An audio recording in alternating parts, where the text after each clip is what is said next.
Welcome back, guys. Today we are going to be painting artillery limbers, specifically foot artillery. A couple of units that you can have a lot of fun with on the table if you do them right. If you haven't already, do please like and subscribe so you won't miss out on future releases. Also join us on the Facebook page just so you can mix with the group. And if you do feel like supporting me, head on over to the coffee channel.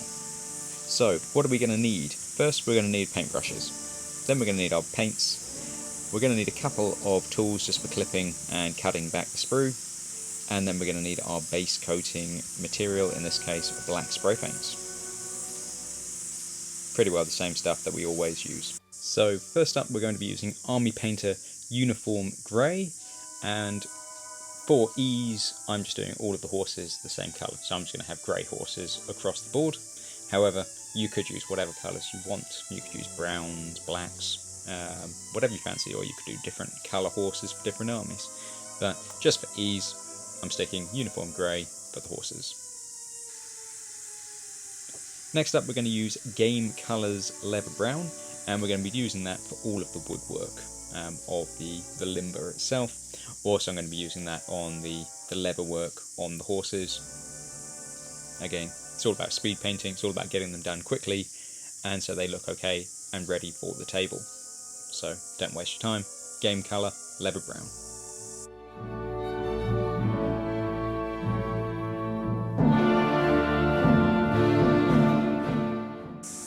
Another way to support the channel is to join us on Patreon. There is a free account which you can have, but also we've got a couple of paid options as well, which give you quite a few cool goodies. Next up, we're going to be using Game Colour Silver. One of my favourite colours, just because, as I've said before in my other videos, it's very easy to use, it flows smoothly, and we're just going to do any of the metal work that you can see on the limber itself. Also, you could pick out the horse's bits, yeah, just anything that would be metal on either the horses or the limber itself. I found it is quite fun having limbers, whether they're horse or foot, on the table, just to, although you can move your pieces without, it makes it more realistic.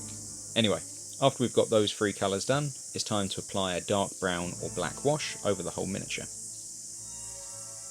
Then we go back and highlight with the original colours.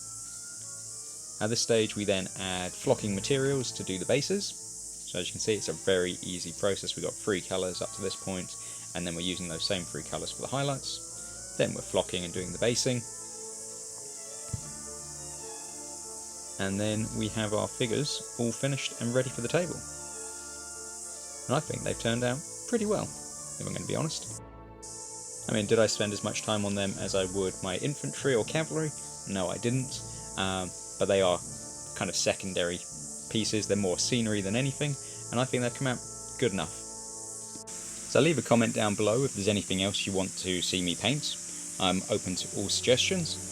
And once again, if you do want to support the channel, everything that you support with goes back into the channel. Head on over to the coffee channel, and you can always pick up a set of the rules. We've got the free sets at the moment, and we're working on the ancients as we speak. So, thanks again, guys, for watching. Take care, and I'll see you next time.